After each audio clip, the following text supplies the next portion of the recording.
Christmas Eve, 7:30 in the evening. I pulled up to my childhood home in suburban Denver, arms loaded with wrapped presents. I had driven 3 hours through snow to get here. I rang the doorbell, my breath visible in the cold air. Through the frosted glass, I saw the warm glow of Christmas lights and heard laughter and music inside. My mother opened the door. I smiled wide and said, "Merry Christmas, Mom." She looked at me with blank, cold eyes, scanning me up and down like I was a complete stranger. Then she said, "Sorry, I think you have the wrong house," and closed the door in my face. I stood frozen on that porch, snowflakes landing on my hair, my arms still full of gifts I had spent weeks picking out. The Christmas music continued inside. Someone laughed. I heard glasses clinking. My family was having a party, and I was standing outside in the freezing cold, locked out like I had never existed. My first thought was that this had to be some kind of joke, maybe a prank. My brother Tyler loved pranks. Any second now, the door would fly open and everyone would yell, "Gotcha!" and we would all laugh about it. But the door stayed closed. I shifted the presents in my arms and rang the doorbell again. Nothing. I knocked, tentatively at first, then harder. Still nothing. Through the window, I could see shadows moving inside. People were definitely home. My family was right there, just feet away from me, and they were ignoring me. My hands started shaking. And it was not just from the cold. Confusion mixed with hurt, then embarrassment, then something closer to panic. What was happening? Did my mom really not recognize me? Was she sick? Having some kind of episode? I pulled out my phone with numb fingers and considered calling someone inside. But who? My dad? My sister Amber? Tyler? Would any of them answer? Before I could decide, I heard the music get louder for just a second, like someone had opened a door inside the house, and then it muffled again. More laughter. The party was continuing without me. They were all in there together, warm and happy, and I was out here alone. I walked back to my car slowly, my boots crunching in the fresh snow. I set the presents in the trunk, each one feeling heavier than it should. I had bought my dad a new fishing rod he had been wanting. I got Amber's kids art supplies and books. I found a vintage record Tyler had been searching for. I bought my mom a cashmere scarf in her favorite color, lavender. None of it mattered now. I sat in the driver's seat, engine off, heat off, just sitting in the dark and cold. My breath fogged the windows. I stared at the house, at the golden light spilling from every window, at the wreath on the door, at the inflatable snowman in the yard that I had helped my dad set up 5 years ago. This was my home. These were my people. And they had just shut me out without explanation. My phone rang, startling me so badly I almost dropped it. Tyler's name flashed on the screen. Relief flooded through me. Finally, an explanation. I answered quickly. "Tyler, what just happened? Why did Mom?" He cut me off. His voice casual, almost amused. "Hey, don't be upset. But you know we couldn't let you in." I blinked. "What? Why? What's going on?" He sighed, like I was being difficult, like I was the one being unreasonable. "Look, it's just family tonight. You understand. Just family. Just family? I am family, Tyler. What are you talking about? Stephanie, come on." His tone shifted, becoming irritated. "It's complicated. Just, understood?" I did not understand. I understood nothing. But I was so confused, so hurt, so desperate for this nightmare to make sense that I heard myself say, "Understood. Good. Okay. I gotta go." I heard voices in the background, someone calling his name. I was about to hang up, about to drive away and spend the night trying to figure out what I had done wrong, when I realized the call had not disconnected. I could still hear sounds from the other end. Tyler had not hung up properly. He was still on the line, and he had no idea I could hear everything. His voice came through clearly, talking to someone else now. He was laughing. "She bought it. God, she's so clueless." Another voice. Female. "My sister Amber. Did she seem mad?" Tyler again, still laughing. "Nah," she said, understood. "She always does what we want." A deeper voice now. "My father, Greg. Good. We don't need her hovering around all night. And then Amber's voice, sharp and clear. He still thinks helping with rent means he's automatically included in everything. They were talking about me like I was not even their sister. Like I was just a wallet with legs. Tyler's voice again, dripping with contempt. Right? Like, thanks for the money, but this is actual family time. My mother's voice cut through sharp. Tyler, hang up the phone. Click. The call ended. I sat in that car, my whole body shaking now. And it had nothing to do with the cold. Rage and hurt warred inside my chest, making it hard to breathe. For 2 years, I had been paying their rent. 2 years. $2,500 every single month, automatically transferred from my account to theirs. I worked overtime constantly to afford it. I skipped vacations, wore old clothes, drove a car that was falling apart, all so I could help my family. 6 months ago, my mother said she needed help with unexpected expenses. Medical bills, she said. Emergency home repairs. I gave her one of my credit cards and told her to use it only for emergencies. I thought about all the times I sent money. Tyler's car insurance. Amber's kids' school supplies. My dad's medications. Every time they called with a crisis, I helped. Every single time. Because that is what family does, right? You help each other. You show up. You sacrifice. And this whole time, they had been laughing at me, using me, seeing me as nothing more than a source of income. My hands moved before my brain fully caught up. I opened my banking app, fingers flying across the screen. I found the automatic payment for their rent. Cancelled. The next payment was scheduled in 3 days. Not anymore. I called my credit card company, told them my card had been stolen, gave them the number for the card my mother had. They canceled it immediately and said they would send me a new one. All her access, gone in seconds. I logged into my car insurance website. Tyler was on my policy. I had added him a year ago when he said he could not afford his own. I removed him. Done. I found the other credit card, the one where I had added my mother as an authorized user, just in case she ever needed anything. I removed her. Done. Then I blocked all their numbers. Linda, Greg, Tyler, Amber. Every single one. Blocked. I sat back, breathing hard, my phone hot in my hand. The whole process had taken maybe 10 minutes. 10 minutes to cut off every financial tie I had to them. I started my car, cranked the heat, and pulled away from that house. In my rearview mirror, I saw the Christmas lights twinkling, the house full of warmth and laughter and family. My family. Except they were not my family, were they? They never had been. I was just the person who paid their bills. As I drove through the snowy streets toward my apartment, my phone started buzzing. And buzzing. And buzzing. I did not look. I kept my eyes on the road, my hands steady on the wheel, and I drove away from the worst Christmas of my life. By the time I pulled into my apartment complex, my phone had lit up like a slot machine. Notification after notification. They were trying to reach me. Now they wanted to talk. Now I mattered. I turned off my phone and went inside. Christmas morning arrived with pale winter sunlight filtering through my apartment blinds. I woke up on my couch, still in yesterday's clothes.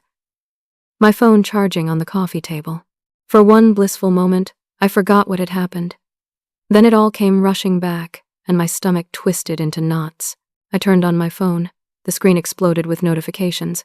61 missed calls, 43 text messages, 12 voicemails, all from my family. I made coffee with shaking hands and started reading the messages. They ranged from angry to desperate to guilt-tripping, each one more manipulative than the last. Tyler, sent at 11:47 last night. What the hell did you do? Call me now. Linda, sent at midnight. Stephanie Marie. You call your mother right now. Greg, sent at 1:15 in the morning. This is childish and cruel. Your mother is in tears. Amber, sent at 2:30. Really? On Christmas?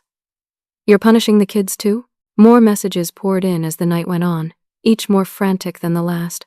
They had noticed the money was gone. They had tried to use the credit cards and found them canceled. They were panicking. Good. I sipped my coffee and kept reading. Tyler again. at 6 this morning. You can't just cut us off like this. We have bills. We have responsibilities. The audacity. The sheer audacity of that statement made me laugh out loud, a bitter sound in my quiet apartment. They had responsibilities? What about my responsibilities? What about the fact that I had been working 60-hour weeks to support them while they sat around mocking me? I did not respond to any of them. I just sat there, reading their desperation, feeling nothing but a cold sense of vindication. At 9:15, aggressive knocking started on my apartment door. Loud, insistent, angry knocking.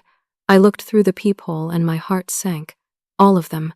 Linda, Greg, Tyler, Amber, even Amber's husband, Craig. They were all standing in the hallway outside my apartment, and they looked furious. "We know you're in there," Tyler shouted through the door. "Open up," Amber added. "We need to talk." "Stephanie, this is ridiculous." My father's voice, stern and authoritative like I was a child being scolded. I stayed silent, barely breathing, praying they would just leave. My elderly neighbor, Mrs. Patterson, opened her door down the hall. I could hear her frail voice asking, "Is everything all right? Should I call the police?" That made them stop. My mother's voice turned sweet, fake. No. We're just having a family discussion. We'll keep it down." But Tyler could not help himself. As they turned to leave, he shouted at my door, "This isn't over." I waited until I heard the elevator ding and the doors close before I let out the breath I had been holding. My hands were trembling. I felt violated, unsafe in my own home. They knew where I lived. They could come back any time. I needed to understand the full extent of the damage. I needed to know exactly how much they had taken from me. I opened my laptop and pulled up my credit card statement, the one I had given my mother for emergencies. The statement loaded, and my coffee mug slipped from my hand, splashing hot liquid across my coffee table. $18,000. $18,000 charged in 6 months. I scrolled through the charges, my vision blurring with tears. Designer handbags, expensive dinners at steakhouses, electronics, a weekend trip to Cancun in September. None of this was emergencies. None of this was medical bills or home repairs. It was luxuries, indulgences, things they wanted but did not need. While I was eating ramen noodles and wearing shoes with holes in them, they were living like royalty on my credit card. I went further back, pulling up 2 years of bank statements. I calculated everything I had sent them: rent payments, car insurance, utility bills, groceries, gifts, emergency money. The total made me feel physically sick. $52,000. In 2 years, I had given them $52,000. I thought about what I could have done with that money. I could have bought a car that actually worked. I could have taken a vacation. I could have gone to the dentist and fixed the tooth that had been bothering me for months, but I kept putting off because I could not afford it. I could have had savings, security, a life. Instead, I had been living paycheck to paycheck, constantly stressed about money, working myself into exhaustion, all while they were living comfortably and laughing at me behind my back. My phone rang. Unknown number. I almost did not answer, but something made me pick up. "Stephanie?" A familiar voice. "Rachel. My best friend. My only real friend, if I was being honest. Rachel." My voice cracked. "How did you call?" I thought I turned off my phone. "You did. I'm calling from my work phone. I figured you might have blocked everyone. Are you okay? I saw your mom's Facebook post." "What post?" "Oh God, you have not seen it. Hold on, I'm sending you screenshots." My phone buzzed with incoming images. I opened them, and my stomach dropped even further. My mother had posted on Facebook a long, dramatic post about ungrateful children and being abandoned on Christmas. She did not name me, but everyone knew who she meant. After everything we've done for her, after raising her, loving her, supporting her, this is how she repays us. Some people forget where they came from. Some people only care about themselves. Praying for my daughter's soul tonight. Amber had shared it, adding her own commentary. Some people forget where they came from. Praying for my sister's soul. The comments were brutal. Aunts, uncles, cousins, family friends, all taking their side. Stephanie always was selfish. Poor Linda. She doesn't deserve this. What kind of daughter abandons her parents on Christmas? Nobody knew my side. Nobody knew the truth. To everyone looking at social media, I was the villain. Rachel, I whispered into the phone. What do I do? You fight back, she said firmly. You don't let them destroy you. Can I come over? Please. She arrived 20 minutes later with a bag of bagels and 2 large coffees. We sat on my couch and I told her everything. The door slamming in my face, the overheard phone call, the money, all of it. She listened without interrupting, her expression growing more horrified with every detail. When I finished, she was quiet for a long moment. Then she said, "They're trying to break you down so you'll give them money again. That's what this is. The social media posts, the showing up here, all of it. They're trying to make you feel so guilty and so isolated that you'll cave and turn the money back on. But I'm their daughter," I said, hating how weak my voice sounded. "How can they do this to me? Because to them, you're not a daughter. You're an ATM machine. And right now the ATM is not working, so they're trying to fix it." Her bluntness hurt, but it also cleared something in my head. She was right. This was not about love or family. This was about money. It had always been about money. My phone buzzed again. Another call. I looked at the screen. Aunt Carol. My mother's sister. "Don't answer it," Rachel warned. I answered it. I do not know why. Maybe I still had some tiny, desperate hope that someone in my family would take my side. "Stephanie Marie!" Aunt Carol's voice was shrill with anger. "How dare you abandon your mother at Christmas? After she raised you!" "Aunt Carol, you don't understand what happened. I understand perfectly. You've become selfish and ungrateful. Your mother is devastated. She's not eating. You need to apologize and fix this right now. Did she mention that I've been paying their rent for 2 years?" A pause. "That's what family does. You help each other. They wouldn't even let me in the house. You must have done something to deserve it." That sentence hit me like a slap. I must have done something to deserve being locked out of my own family's home on Christmas. I must have deserved to be mocked and used and thrown away. I hung up without another word. More calls came throughout the day. Uncle Dennis, my father's brother, sending long texts about family loyalty. Mrs. Walker, a family friend, leaving voicemails about how disappointed she was in me. My grandmother, my mother's mother, crying on my voicemail about how could I do this to her baby girl. Every single one of them had heard my family's version of events. Not one of them asked for mine. That evening, I was supposed to meet Jason for dinner. Jason was a guy I had been on 3 dates with. Someone I actually liked. We had plans to see a movie and grab food. I was looking forward to it, needing a distraction from this nightmare. He texted me at 5:30. "Hey, so I saw some posts online about your family situation. Seems like you have a lot going on. I don't think this is a good time. Take care." I stared at that text for a long time. He was friends with one of my cousins on social media. He had seen their version, believed it without question, and decided I was not worth the trouble. I showed Rachel the text. She shook her head. "You dodged a bullet. Anyone who believes gossip without talking to you first isn't worth your time." "Why does everyone believe them?" I asked. "Why does nobody believe me?" "Because they're louder, and they got their story out first. That's how manipulation works." My phone buzzed with a notification. A Facebook friend request from someone I did not know. Generic profile picture. Barely any information. I declined it. Rachel's phone buzzed. She looked at it, and her expression darkened. "Stephanie, look at this." She showed me her screen. Someone had posted in a local community group, one of those neighborhood watch-type groups. The post was about me. "Be careful. There's a woman named Stephanie living on Maple Street who has been stealing from her elderly parents. She seems normal, but she's dangerous. Keep your loved ones safe."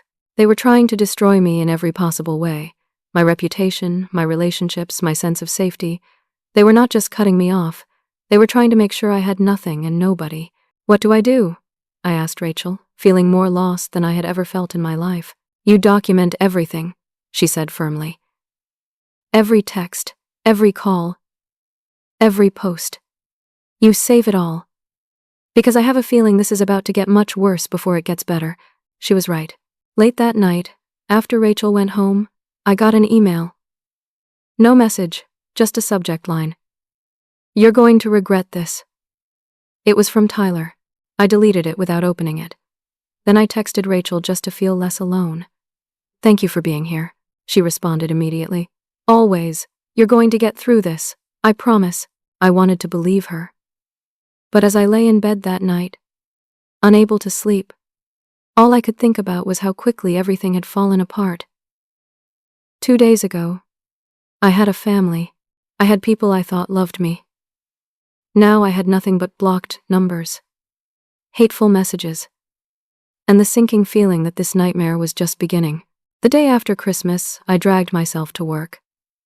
I was a financial analyst at Brennan Investment Group, a mid-sized firm in downtown Denver.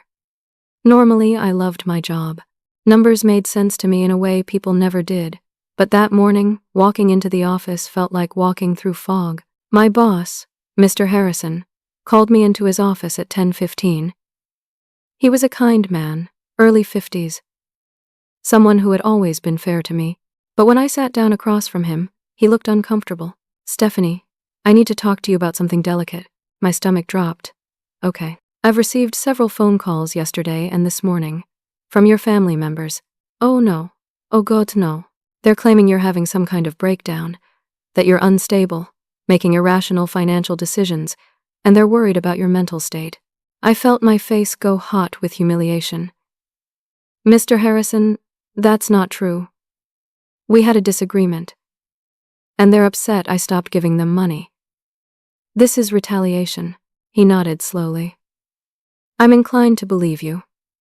Your work has always been excellent, and you've shown no signs of any issues.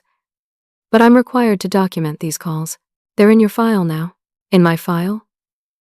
My voice came out small. I'm sorry, Stephanie. It's company policy. Any concerns raised about an employee have to be documented. It doesn't mean I believe them. But they're there. I felt like the walls were closing in. They were not just attacking my personal life. They were coming after my career now. There's something else, Mr. Harrison continued. Your brother Tyler called back and said he was concerned you might be embezzling from the company to support a gambling habit. What? I stood up, my chair scraping loudly. That's insane. I would never. I know. But I had to run an audit of your accounts just to be safe. Everything checked out perfectly. You're in the clear professionally. But Stephanie, I need to give you some advice. I sat back down, shaking. Keep your personal life from affecting your work. Whatever is happening with your family, handle it quietly and quickly. The partners don't like drama. I nodded, not trusting myself to speak. I left his office feeling like I had been punched in the stomach. They were trying to destroy my career. They were actively trying to make me lose my job. I made it through the workday on autopilot, avoiding everyone, keeping my head down. When I finally got home that evening, I made the mistake of checking Facebook. My mother's post had been shared 237 times. The comments kept coming, each one more vicious than the last. Strangers were weighing in now, people who did not know me or my family, but felt qualified to judge me anyway. I deactivated my Facebook account. I could not look at it anymore. My phone rang. Rachel again. Turn on the news. Local channel. Right now. I grabbed my remote with trembling hands and flipped to the local news station. They were doing a segment on family estrangement during the holidays. And there, right on my television screen, was my mother. She was sitting in her living room, the Christmas tree twinkling behind her, tissues in her hand, looking frail and heartbroken. The reporter was asking her about adult children who abandon their families. It's heartbreaking, my mother said, dabbing at her eyes. You raise them, love them, give them everything, and then one day they just decide you're not worth their time anymore. I don't know what we did wrong. We just wanted to spend Christmas together as a family. The reporter nodded sympathetically. And she just stopped communicating? Completely. Won't return our calls, won't talk to us. We're worried sick about her. I turned off the television, my hands shaking so hard I dropped the remote. They had gone to the media. They had actually gone to the media. My phone started ringing immediately. Unknown numbers, one after another. Reporters, probably, wanting my side of the story. I did not answer any of them. Rachel came over without me even asking. She took one look at my face and pulled me into a hug. I broke down completely, sobbing into her shoulder like a child. "They're destroying me," I choked out between sobs. "They're destroying everything." "No," Rachel said firmly. "They're trying to. There's a difference. You're still here. You're still standing. They haven't won yet, but it felt like they had. It felt like I was drowning, and every time I tried to surface, they pushed me back under. That night, I could not sleep. I kept thinking about my credit card statement, about the $18,000 my mother had spent. I started wondering what else I did not know. What else had they taken? At 2 in the morning, I got up and opened my laptop. I logged into every account I had. Bank accounts, credit cards, loans, everything. I was looking for anything unusual, anything I might have missed, and I found something. Credit monitoring alert. New account opened in my name. A credit card I did not apply for. $5,000 limit. Already maxed out. Opened 6 days ago. I felt cold all over. I checked my credit report with shaking hands. 3 new accounts. 3 credit cards I never opened, never authorized, never even knew existed. All maxed out, all opened within the last 2 weeks. Someone had stolen my identity. Someone had my social security number, my birth date, all my personal information. And I knew exactly who. My mother. She had access to everything. Years ago, when she helped me file some insurance paperwork, she kept my social security card. I had never asked for it back. I trusted her. I called the police non-emergency line at 2:30 in the morning. The operator connected me to an officer who took my report. Identity theft. Fraudulent accounts. I gave them all the information I had. "Do you know who might have done this?" the officer asked. "I think it was my mother." A pause. "Your mother?" "Yes. She's the only person who has access to all my personal information." Another pause. "Ma'am, are you sure you want to file this report? Pressing charges against a family member can be complicated." "I'm sure." But I was not sure. Even after everything. Even after all of it.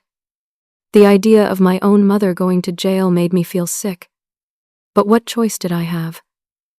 She had stolen my identity. She was destroying my credit. If I did not report it, I would be liable for all that debt. The officer took my statement and said someone would follow up. I hung up feeling hollow. The next morning, I went to work exhausted, running on no sleep and too much coffee. I tried to focus. Tried to push everything out of my mind and just do my job. But at 11:30, my computer system was flagged. Someone had attempted to access my work accounts from an external location. The IT department caught it before any damage was done. But now there was a security investigation. Failed login attempts. Multiple tries using my credentials. The IP address traced back to my hometown, where my family lived. I had to sit through a 2-hour meeting with IT and HR, explaining that no, I had not tried to access company systems from home, and no, I had no idea who would have my login information. They believed me, but it was another incident in my file, another mark against me. Mr. Harrison pulled me aside after the meeting. "Stephanie, I'm going to be direct with you. The partners are concerned.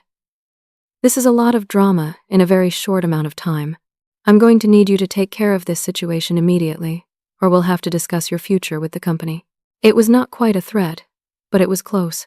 I went home early, claiming I was not feeling well. It was not a lie. I felt like I was falling apart.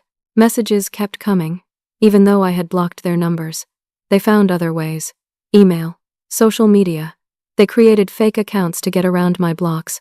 The messages were getting darker, more threatening. From Tyler, through a fake email address. "You think you can just cut us off? We have ways to make your life hell." From Amber, "Everything you have because of us. We can take it all away." An anonymous email to my work account. "Ask Stephanie about the money she stole from her elderly parents." They were not going to stop. They were going to keep pushing and pushing until they broke me or I gave them what they wanted. Rachel came over that evening and found me sitting on my couch in the dark, staring at nothing. You need to fight back, she said, turning on lights. You need to stop being on defense and go on offense. How? They're everywhere. They're destroying everything. You hire a lawyer. You document everything. You fight fire with fire. I can't afford a lawyer. I've spent everything helping them. Then we find one who will work with you. There are lawyers who handle family exploitation cases. This is what they do. She pulled out her laptop and started searching right there on my couch.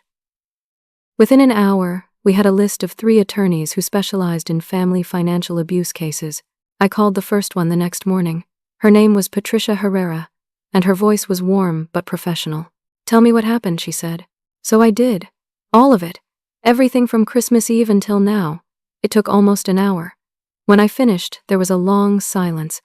Stephanie, Patricia finally said, what they're doing to you is illegal on multiple levels. Identity theft, fraud, harassment, filing false reports. We can fight this. But I need to warn you, it's going to get worse before it gets better. When you push back against people like this, they escalate. Worse? I almost laughed. How can it possibly get worse? Trust me, she said quietly. It can always get worse. But you don't have to face it alone. I'll take your case. We set up a meeting for the next day. As I hung up, my phone rang immediately. Unknown number. Against my better judgment, I answered. Stephanie? A male voice I did not recognize. This is my cousin Derek. Derek. My father's nephew, a guy about my age who I barely knew. We had only met a handful of times at family events. Hi? I said cautiously. Look, I know we're not close, but I need to tell you something. I was at your parents' house on Christmas Eve. I heard them planning to turn you away. They were talking about how they needed to teach you a lesson about who's in charge, how they needed to make you understand that you don't get to be part of the family unless you play by their rules. My breath caught. You heard this? Yeah. And Stephanie, I'm sorry. I should have warned you or said something. I didn't think they'd actually do it. But they did. And now they're telling everyone you abandoned them. And that's not what happened. If you need someone to back up your story, I will. I'll testify or whatever you need. I almost cried from relief. Someone believed me. Someone actually believed me. Thank you, I whispered. You have no idea what that means to me. They're my family too, but what they're doing is wrong. I just wanted you to know that someone knows the truth. After we hung up, I felt something I had not felt in days. Hope. Small, fragile, but there. I met with Patricia the next day. We sat in her office, and I handed over everything I had. Bank statements, credit card bills, text messages, screenshots of social media posts, the police report for identity theft, everything.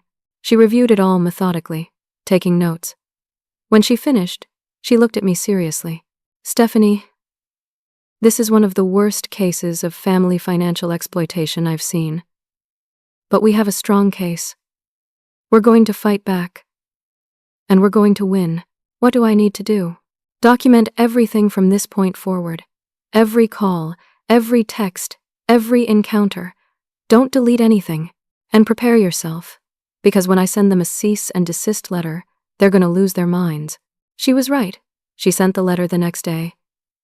Within 2 hours, my phone exploded with angry messages from numbers I did not recognize. They were not giving up. They were doubling down. That night, lying in bed, I got a text from another unknown number. This can all go away. Drop the legal case.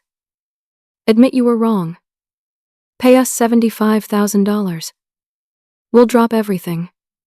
Or we keep going until you have nothing left. Your choice. It was from Tyler. I recognized his phrasing, his tone. This was extortion. Actual, literal extortion. I forwarded the message to Patricia. Her response came back immediately.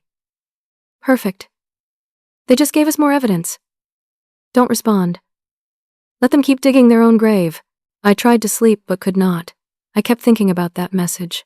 $75,000 to make it all go away. I could borrow against my retirement account. Take out loans. Destroy my financial future. But I could do it. And then, this nightmare would be over. But it would not be over, would it? If I paid them now, they would just come back for more. They would know they could terrorize me into giving them anything they wanted. I would never be free. I got up, went to my laptop, opened a document and started writing. Every detail. Every conversation.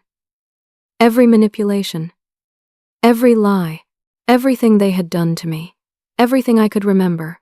Going back years. I was done being the victim. I was done letting them control the narrative. I was going to fight back, and I was going to win. 1 week into January, I thought things could not get any worse. I was wrong. I woke up at 6 a.m. to my phone ringing. Patricia's number. "Stephanie, I need you to come to my office right now. Something's happened." Her tone scared me. I threw on clothes and drove across town, my heart pounding. When I got to her office, she had documents spread across her desk, and her expression was grim. "Your family has taken out loans in your name," she said without preamble. "Multiple loans. They forged your signature. You're listed as co-signer." My vision went blurry. "How much?" $80,000. The room spun. I sat down hard in the chair across from her desk. 3 personal loans from different lenders, all taken out in the last 2 weeks. They used your social security number, your employment information, your bank details. The signatures are forged, but unless we can prove that, you're legally liable for all of it. But I never signed anything. I never agreed to. I know, and we will prove it. But it's going to take time. Months, probably. Meanwhile, these loans are in default. Collection agencies are already calling. Your credit score has dropped 200 points. I could not breathe, could not think. $80,000. How was I supposed to prove I did not sign documents I had never even seen? "There's more," Patricia said quietly. "Your employer called me. The police came to your office yesterday." "What?" "Your family filed criminal charges against you.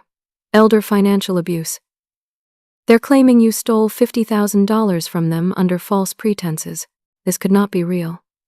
This could not be happening. They've provided text messages where you promised to help them financially. They're arguing that you created a dependency and then cruelly withdrew support. The charges are serious, Stephanie. If convicted, you could face up to 5 years in prison." "Prison? My family was trying to send me to prison. I've reviewed the evidence they submitted," Patricia continued. "It's flimsy at best.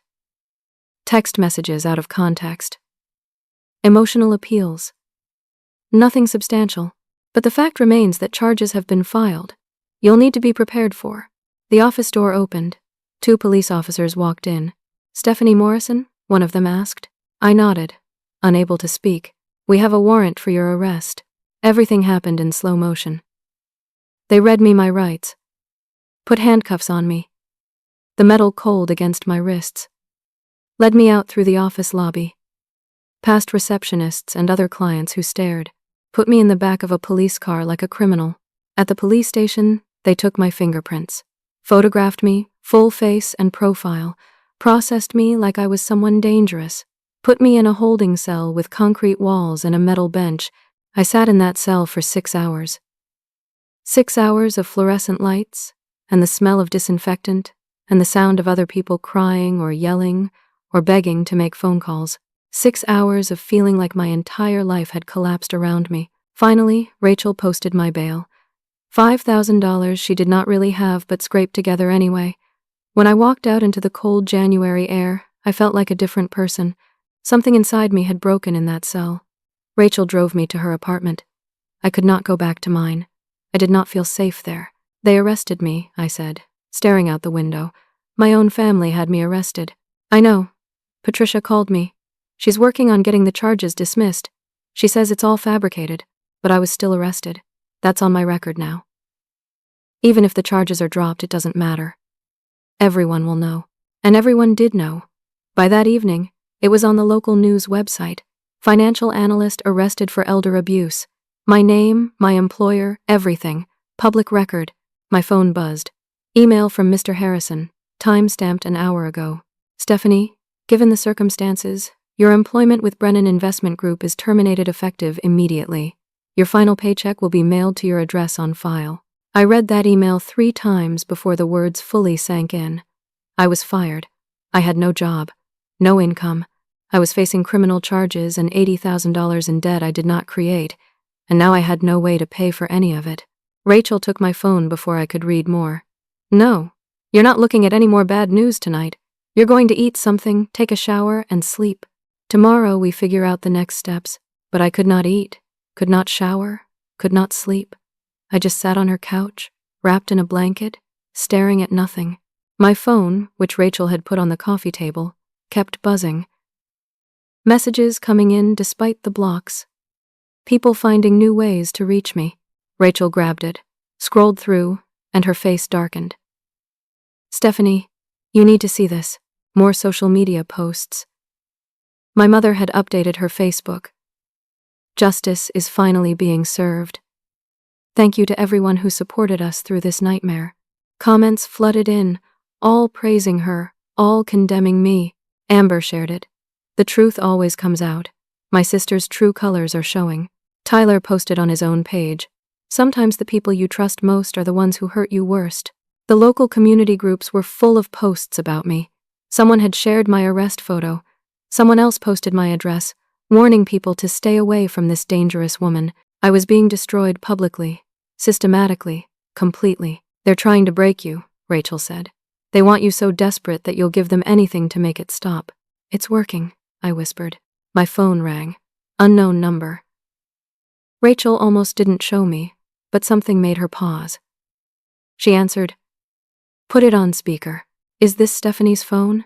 A woman's voice. Who's calling? Rachel asked. My name is Jennifer Banks. I'm a former colleague of Greg Morrison.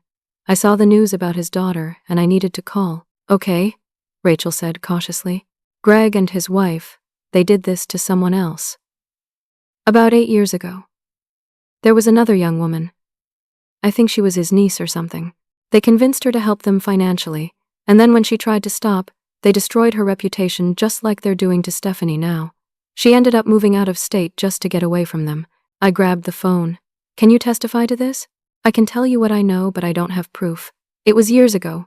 I just thought you should know you're not the first person they've done this to. After she hung up, Rachel and I looked at each other. They're professional con artists, Rachel said.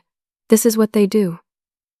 They find vulnerable people, lead them dry, and destroy them when they fight back. I can't beat them, I said. Look at what they've done. I've lost my job, my home, my reputation. I'm facing criminal charges. I'm buried in debt. They've won. No, Rachel said fiercely.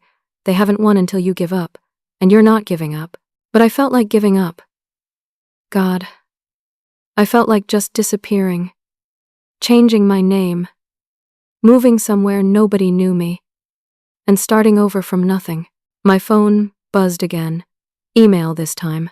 From Tyler, though from an account I did not recognize. Subject line. This can all go away. Body. Drop the legal case. Admit you were wrong. Pay us $75,000.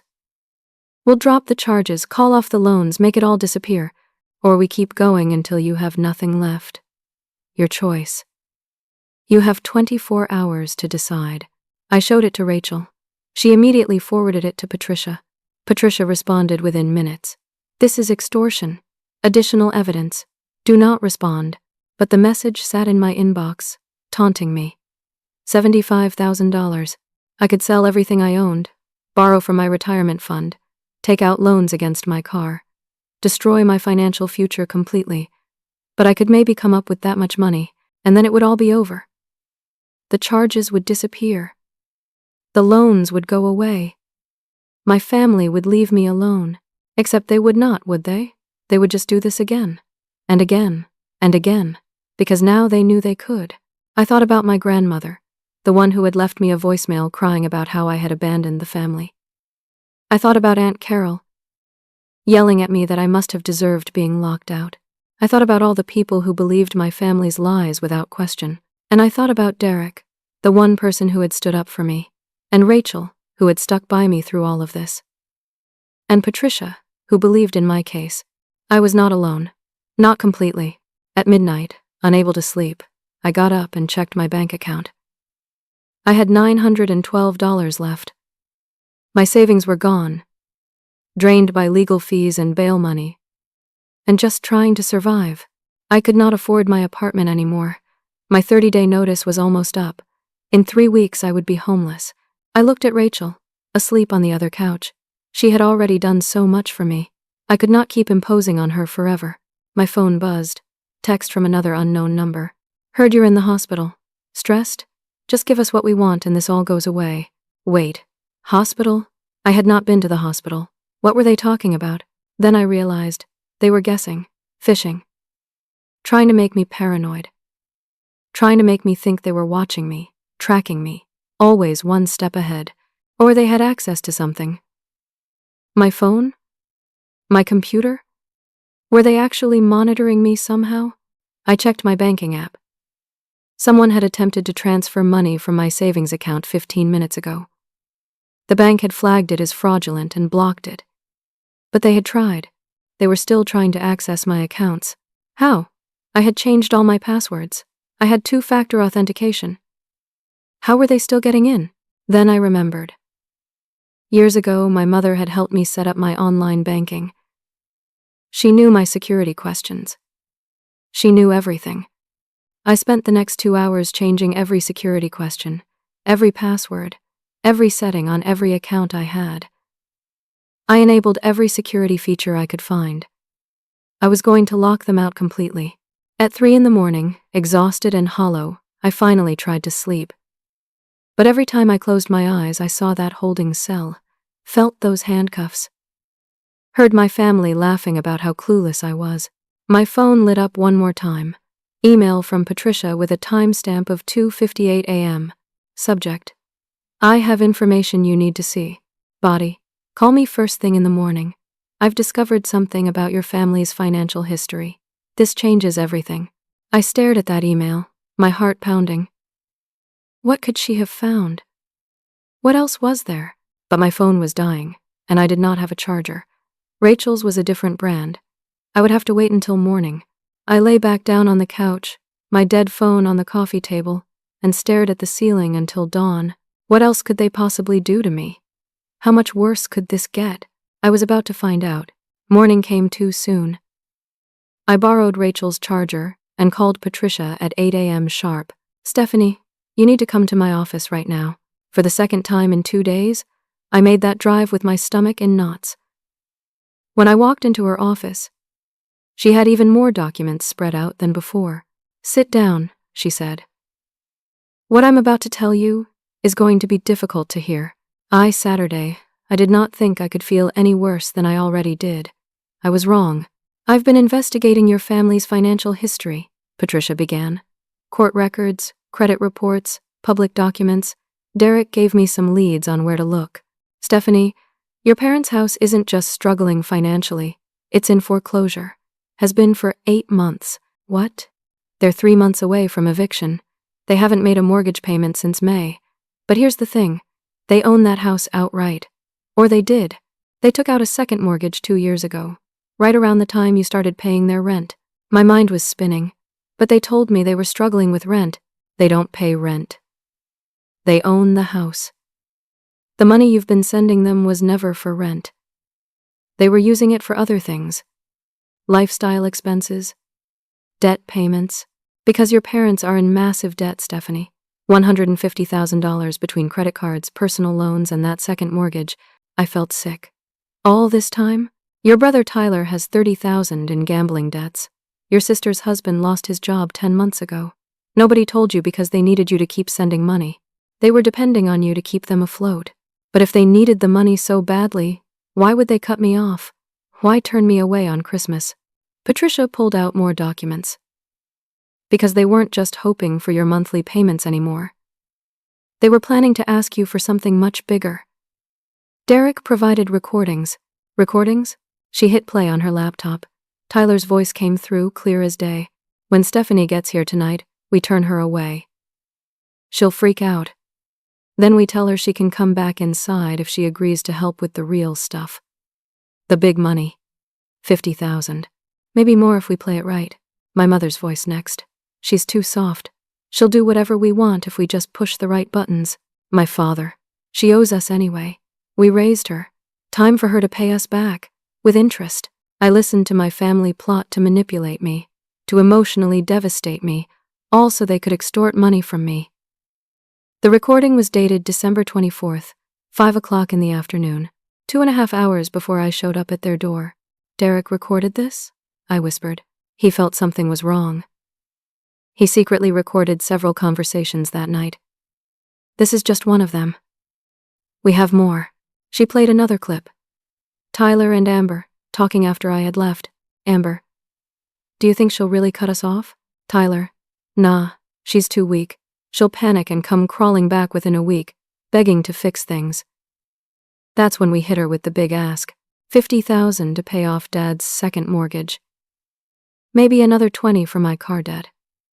She'll do it. My sister. My brother. Talking about me like I was a mark, a target.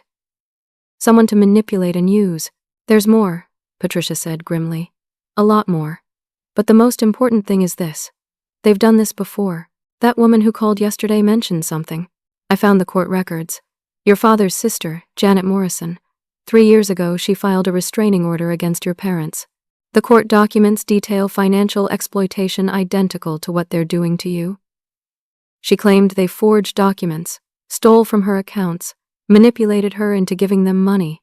The case was dropped when she died, but the evidence is still there. Aunt Janet, I breathed. I remember her. She stopped coming to family events the last year of her life. They said she was sick, that she did not want visitors. But that was not true, was it? According to these documents, she cut them off. And they destroyed her reputation, exactly like they're doing to you. They told everyone she was senile, mentally ill, turned the whole family against her. She died isolated and alone, with everyone thinking she was the problem. I thought about Aunt Janet's funeral. How my mother had cried and talked about how sad it was that Janet had pushed everyone away. How the family had whispered about mental illness and paranoia. And all along, my parents had been lying. They had destroyed her to cover up their own crimes. Who else? I asked. How many other people have they done this to? Patricia pulled out a list. From what I can find, at least 3 others in the extended family. Your father's brother, Dennis, loaned them $20,000 3 years ago that was never repaid. A family friend, Mrs. Walker, invested $15,000 in a business opportunity that turned out to be non-existent. And there may be others we haven't found yet. Mrs. Walker, I said slowly. She called me. She was angry at me. She was on their side. They convinced her your situation was different. That you were the problem, not them. They're very good at controlling the narrative. My phone buzzed. News alert. I looked at the screen and my blood went cold. Local news had posted a new article. Arrested woman's employer speaks out. I clicked on it with shaking hands. Mr. Harrison had given a statement to the press. Miss Morrison's arrest came as a shock to everyone at Brennan Investment Group. While employed here, we had no indication of criminal behavior. But in light of recent events, we felt it was best to terminate her employment. We take allegations of financial exploitation very seriously. They had made it sound like I was guilty, like they had fired me because I was a criminal. This article just destroyed any chance you had of finding new work, Patricia said quietly. I'm sorry. I could not speak, could not think. Every door was closing, every escape route was being cut off. There's more bad news, Patricia continued. I got a call this morning from Brennan and Associates, the law firm your family hired. They're threatening to sue you in civil court for emotional distress, defamation, and breach of verbal contract. They're asking for $75,000 in damages, the same amount they wanted in the extortion email. Exactly. They're trying every possible avenue to get money from you. Criminal charges, civil lawsuit, loan fraud. They're throwing everything at the wall to see what sticks. Can they win? In civil court? Maybe. It depends on the judge, the jury, how good their lawyer is. But Stephanie, defending yourself in a civil suit while also fighting criminal charges and dealing with identity theft is going to be expensive. Very expensive. I'm going to be honest with you. I don't know if you can afford to fight all of this. I looked at my bank account again. $912. That was all I had left in the world. I can't afford not to fight, I said. If I give up now, they win everything. They destroy me completely. Then we fight, Patricia said. But I need to warn you again.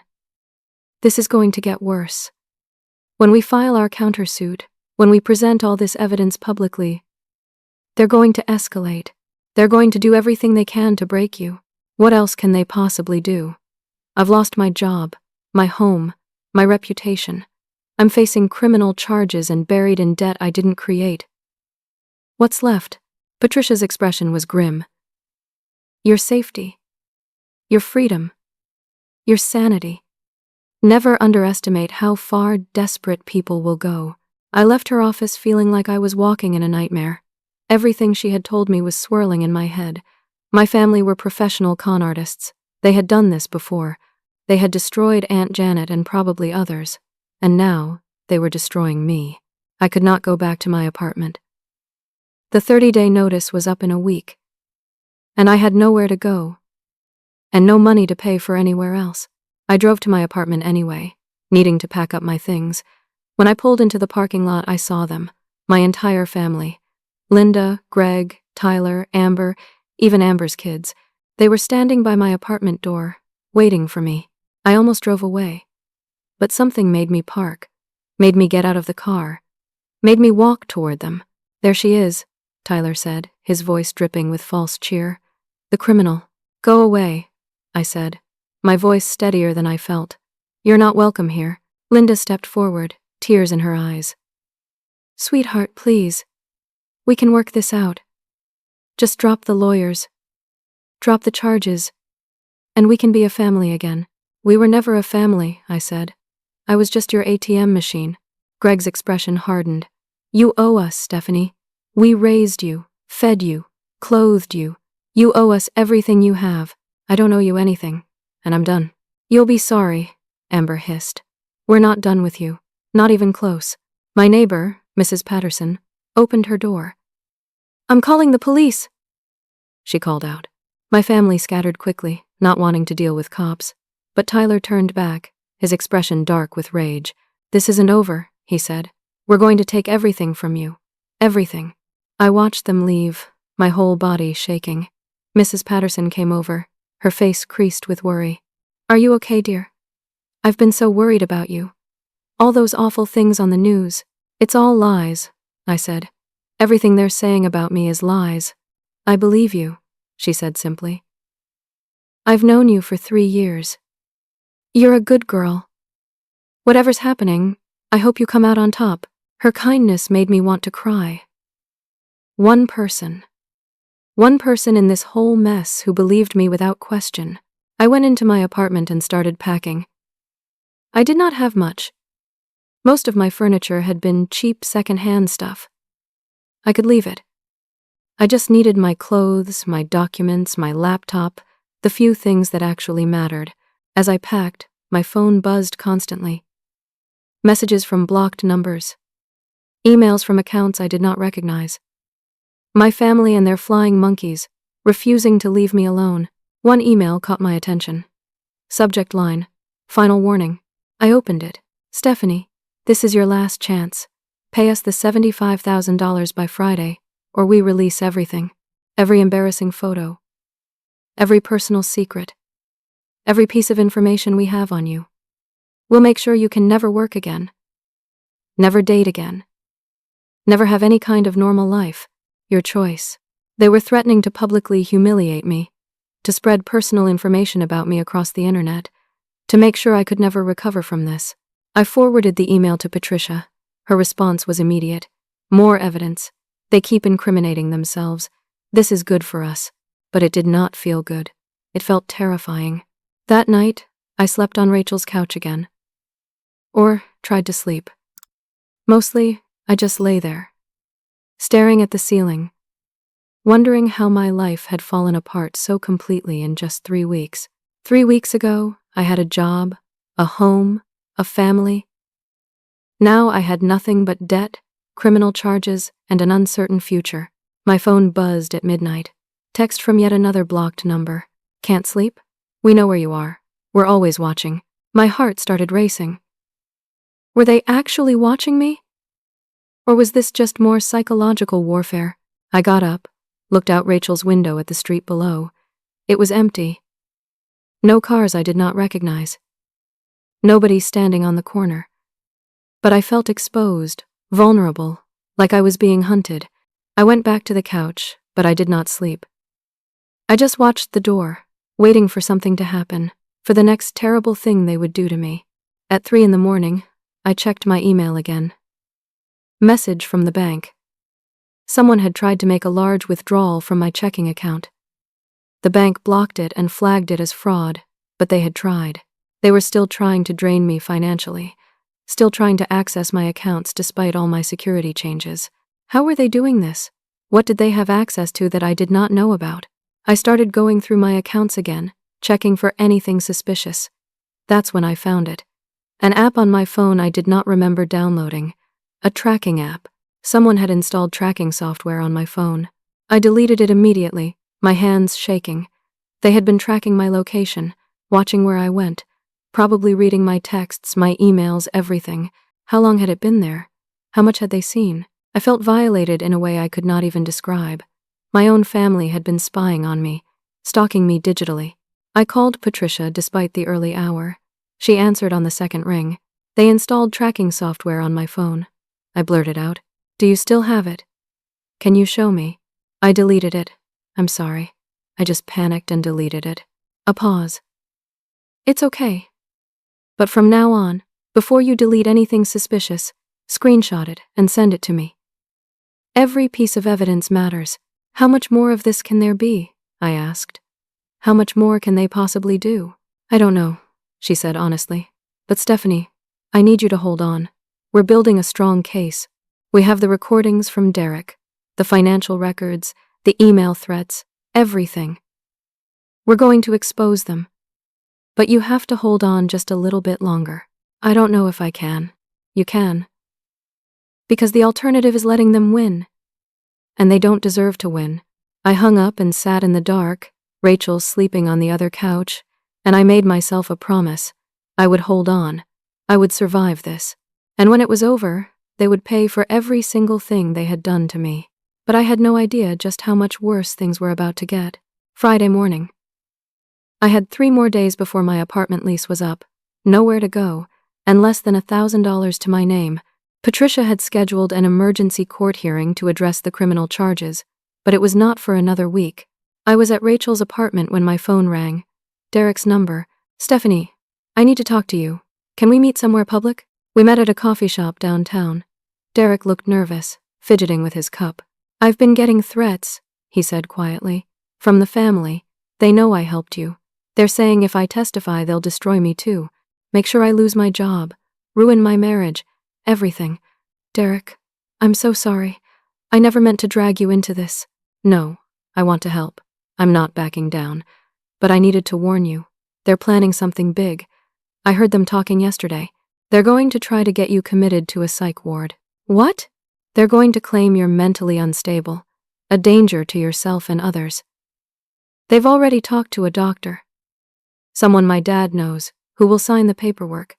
Once you're committed, even if it's just for a 72-hour hold, it will be on your record forever. No one will hire you. You'll lose all credibility." I felt the walls closing in again. Can they do that? With the right doctor and the right story? Yeah. They're going to claim you've been threatening suicide, that you're paranoid and delusional.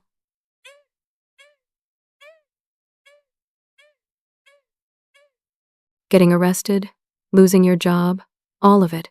But I haven't threatened suicide. I haven't done anything. It doesn't matter. They just need one doctor to sign the paperwork. I wanted you to know so you can protect yourself. I called Patricia immediately. She listened, and I could hear her typing furiously. "We need to get ahead of this. I'm going to file for a restraining order against all of them, and I'm going to get you a mental health evaluation from an independent doctor showing you're completely sane. If they try to have you committed, we'll have proof that it's malicious. How fast can you do this?" "I'm on it right now." But even as we spoke, I felt like I was running out of time. Like no matter what we did, they were always one step ahead. That afternoon, Patricia called back. "We have a problem. Your parents' attorney, Brennan, has subpoenaed your financial records, your employment records, everything. They're building a case that you're financially unstable. that you've been making irrational decisions, but I haven't. Everything I did was in response to what they did. I know, but they're going to twist it. They're going to make it look like you're unhinged. What do? You keep documenting everything, and you prepare yourself for the hearing. It's going to be brutal. That night, I could not stay at Rachel's anymore. She had been so generous, but I needed to figure out my own situation. I packed up my stuff from my apartment and put most of it in storage. I kept one suitcase of essentials. I spent that night in my car, parked in a 24-hour grocery store parking lot. I was 32 years old, and I was sleeping in my car because my family had taken everything from me. At 2 a.m, someone knocked on my car window. I jolted awake, terrified. A security guard. Thankfully, not my family. You can't sleep here, he said, not unkindly. Store policy. I drove to another parking lot. A big box store that was open all night. Parked in the back corner and tried to sleep. My phone buzzed. Email from the loan companies. They wanted their money. They did not care that I had not actually taken out the loans. They wanted payment. And if I did not pay, they would sue. I was trapped in every possible direction. The next morning, Saturday, I went to a public library to use the internet. I needed to apply for jobs, figure out how to survive. But when I Googled my name, the first 5 results were all news articles about my arrest. No one was going to hire me, not with that following me around. I applied anyway. Dozens of applications. Any job that would keep me afloat. Retail, food service, anything. That evening I got a response from one place. A small accounting firm. They wanted an interview. Hope flickered in my chest. The interview was Monday morning. I cleaned up in a public restroom, put on my best clothes, and tried to look professional despite having slept in my car for 2 nights. The interview seemed to go well. The manager liked my experience. Then, at the end, he said, "We'll need to run a background check, of course." My heart sank. Of course, I never heard back from them. By Wednesday, I had been rejected from every job I applied to. The background checks showed the arrest. Nobody wanted to take a chance on someone with pending criminal charges. I was running out of options, out of money, out of hope. That night, sleeping in my car again, someone banged on the hood. I sat up, terrified. Tyler's face in the window. "We found you," he said, grinning. I locked the doors, my heart racing. He pulled out his phone, took pictures of me in the car. "Look at you," he laughed. "Homeless, pathetic. All you had to do was give us the money. Now look at you." He posted the photos immediately. I could see him doing it, typing on his phone. Within minutes, my phone buzzed with notifications. He had posted them on Facebook, tagged me, made sure everyone could see. Stephanie Morrison, the successful financial analyst, now living in her car. What a fall from grace. Comments flooded in. Some people felt sorry for me, most just judged. I drove away, my hands shaking so hard I could barely grip the wheel. I found another parking lot, farther away, and tried to calm down. My phone rang. "Patricia. Stephanie, where are you?" "In my car. Tyler found me. Listen to me carefully. The emergency hearing is tomorrow. Be at the courthouse at 9 a.m. Do not be late. This is our chance to fight back. Derek is testifying. I have all the evidence ready. We're going to expose everything. Patricia, I can't do this anymore. I can't fight anymore." "Yes, you can. Because if you stop now, they win. They take everything and face no consequences. Is that what you want?" "No," I whispered. "Then be there tomorrow. 9 a.m. sharp. This is where we turn it around."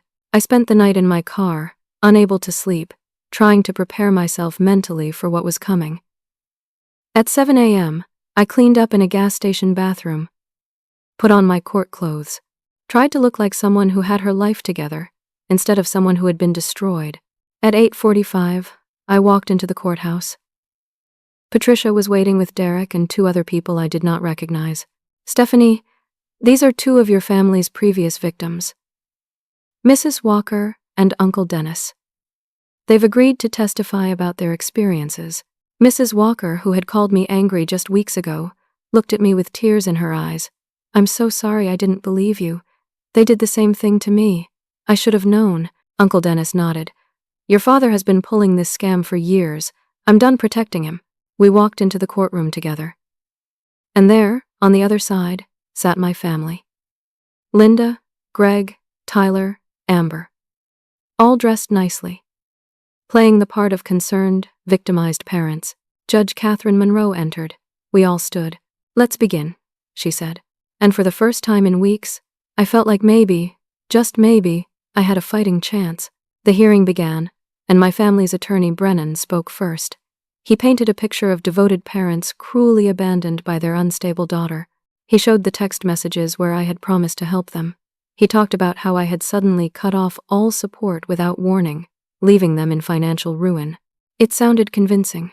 If I had not lived through it, I might have believed him too. Then Patricia stood up. "Your Honor, I'd like to present evidence that tells a very different story." She started with the financial records. Showed how I had given them over $52,000 in 2 years. Showed the credit card statement with $18,000 in luxury purchases. Showed how they claimed to be paying rent on a house they actually owned. "These are not devoted parents," Patricia said clearly. "These are con artists who targeted their own daughter." Then she played the recordings Derek had made. The courtroom went silent as my family's voices filled the room, plotting to manipulate me. Laughing about how clueless I was. Planning to extort money from me. I watched my parents' faces as their own words played back. They went pale. Amber looked at the floor. Tyler clenched his jaw. Derek testified next. He described what he had witnessed on Christmas Eve. How they had planned the whole thing. How they had laughed about turning me away. Then Mrs. Walker took the stand. She explained how my parents had convinced her to invest in a business opportunity that did not exist. How she had lost $15,000. How when she tried to get her money back, they had threatened her and spread rumors about her. Uncle Dennis testified about his $20,000 loan that was never repaid, about how they had manipulated him, guilted him, used family obligation as a weapon. "They've been doing this for years," he said, "to multiple people. It's a pattern." Patricia then presented the evidence of identity theft, the fraudulent credit cards, the loans taken out in my name, the forged signatures. "Your Honor, the Morrison family has systematically destroyed their daughter's life to cover up their own crimes and to extort money from her. The criminal charges filed against Miss Stephanie are completely fabricated. This is a case of abusers using the legal system to further abuse their victim." Judge Monroe looked at my family with an expression of barely contained disgust. "Does the defense have anything to say?" Attorney Brennan stood up, but for once, he looked unsure. "Your Honor, we were not aware of some of this evidence. We may need to request a continuance to." "Denied," Judge Monroe said sharply. "I've heard enough. The criminal charges against Miss Stephanie Morrison are dismissed with prejudice. Furthermore, based on the evidence presented here today, I'm referring this case to the prosecutor's office for investigation of fraud, identity theft, elder abuse reporting false information, conspiracy, and extortion." My family's faces went from pale to ashen. "This court is adjourned." As the judge left, my parents tried to approach me. Patricia stepped between us. "Don't touch her." They left quickly, heads down. Attorney Brennan looking furious. Outside the courthouse, Patricia turned to me. "You did it. The charges are gone. But they're still out there. They can still come after me. Not for long." She was right. Within 3 days, the police came for them. Arrested Linda, Greg, Tyler, and Amber. Took them away in handcuffs, just like they had done to me. The charges were serious. Conspiracy to commit fraud. Identity theft. Filing false police reports. Theft. Forgery. They were each facing years in prison. Their arrest made the news. The same local news outlet that had painted me as a criminal now told the real story. Family arrested for elaborate fraud scheme. Daughter was victim, not perpetrator. The comments on social media shifted immediately. Everyone who had condemned me was now apologizing. Aunt Carol sent a long message about how sorry she was.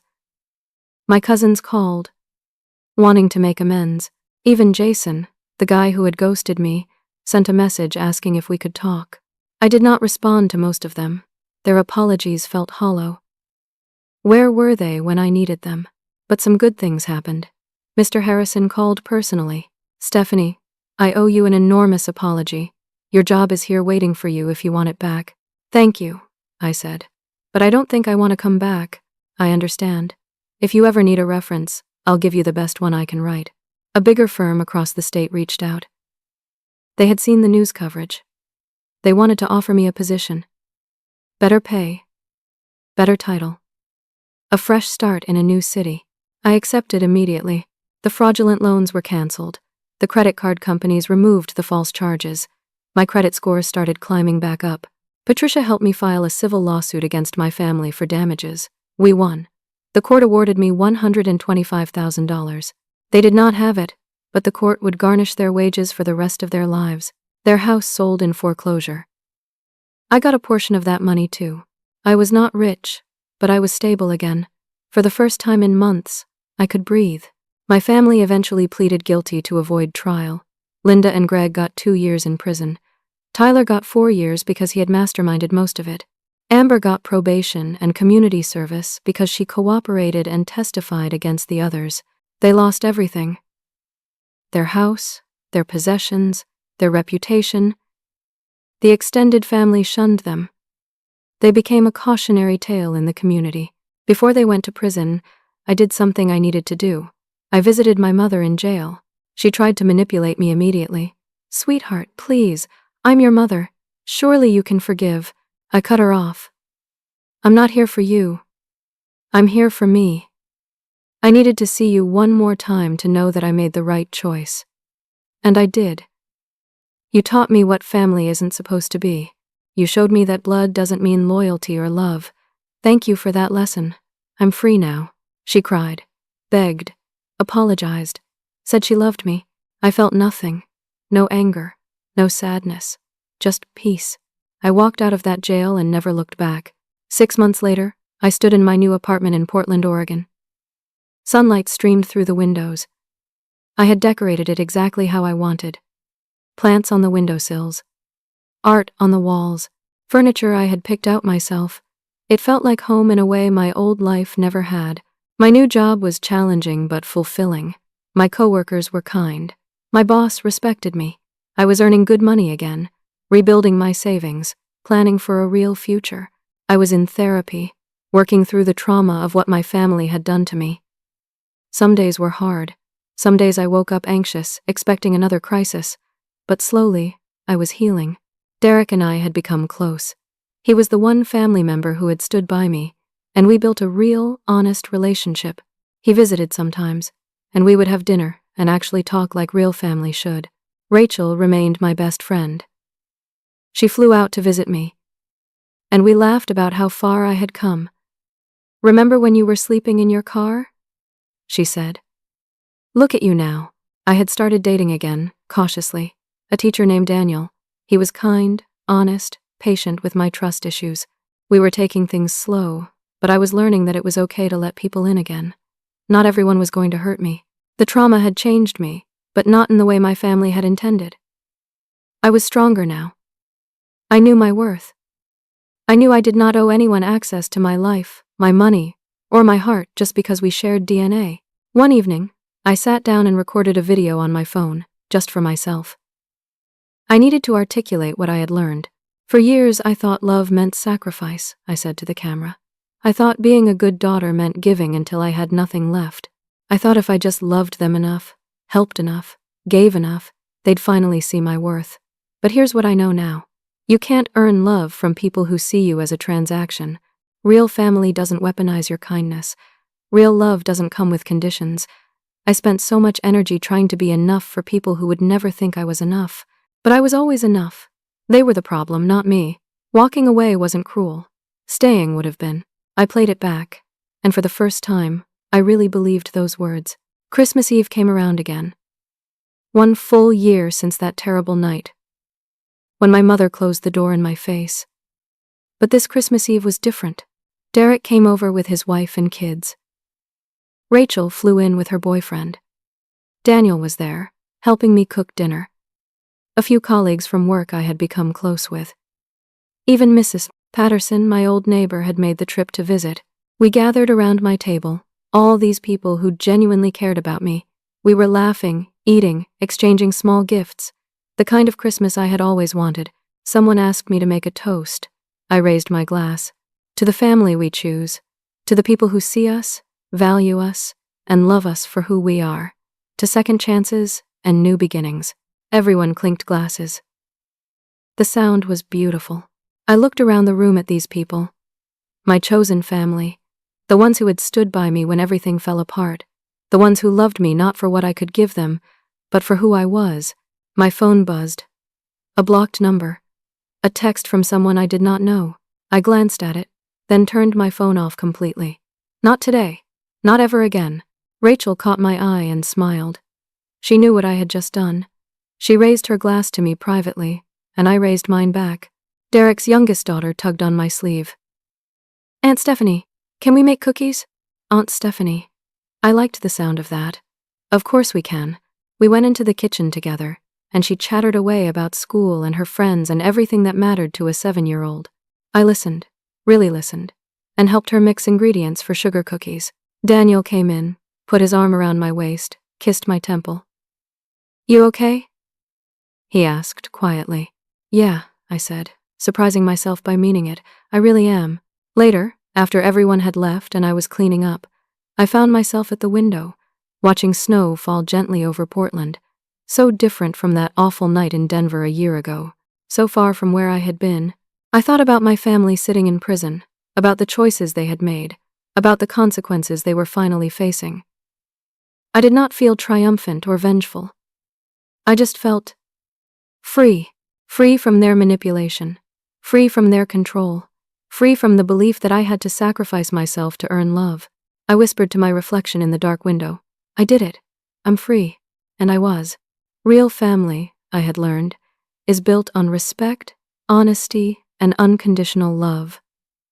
You don't owe anyone access to your life just because of blood. Sometimes the bravest thing you can do is walk away from toxic people, even if they're family. Your worth isn't determined by how much you give or sacrifice. You don't have to set yourself on fire to keep others warm. And healing, real healing, is possible. Peace is possible. Joy is possible. You deserve all of it. I deserved all of it. And now, finally, I had it. I thought about everyone out there who might be in a situation like mine, trapped in toxic family dynamics, being used, manipulated, exploited by the people who should love them most, feeling like they have to endure it because family is family. To anyone facing something similar, I want you to know this. You are not alone. What they're doing to you is not love, and you don't have to accept it. It's okay to choose yourself. It's okay to set boundaries. It's okay to walk away. You are not responsible for their behavior, their problems, or their feelings. You are responsible for your own life, your own happiness, your own peace. And sometimes, protecting those things means cutting off the people who threaten them. Even if they share your blood, it won't be easy. It might be the hardest thing you ever do. But on the other side of that decision is freedom. Real freedom. The kind where you wake up without dread, where you don't walk on eggshells, where you can just be yourself without fear of manipulation or judgment. Family should lift you up, not tear you down. They should celebrate your success, not resent it. They should love you for who you are, not for what you can give them. And if they can't do that, then they don't deserve you. I learned that lesson the hard way, but I learned it, and I'm better for it. As I turned off the lights and headed to bed, I felt genuinely happy for the first time in as long as I could remember. Not the fake happiness I used to perform for my family. Not the anxious, conditional happiness of trying to earn their approval. Real, deep, peaceful happiness that came from being exactly who I was, surrounded by people who valued that. I climbed into my bed, in my apartment, in my new city, in my new life, and I smiled. Tomorrow I would wake up and go about my day without fear, without manipulation, without anyone trying to use me or hurt me. Tomorrow, and every day after that, I would be free, and that was worth everything I had been through to get here. Now I want to ask you something. Have you ever had to make the difficult choice to walk away from toxic family members? Have you ever been in a situation where you realized that blood relation doesn't equal healthy relationship? How did you find the strength to choose yourself? Share your story in the comments. Your experience might help someone else who's going through something similar. If this story resonated with you, please hit that like button. Subscribe to the channel so you never miss another story. And share this with someone who might need to hear it. Sometimes people need to know they're not alone in these situations. Sometimes they need permission to choose themselves. Thank you for listening to my story. Thank you for being here. I hope wherever you are, whatever you're facing, you find the courage to choose peace, to set boundaries, and to build the life you deserve. Remember, you are enough. You have always been enough. And you deserve people who see that, without you having to prove it. Take care of yourselves, be kind to yourselves, and know that better days are coming.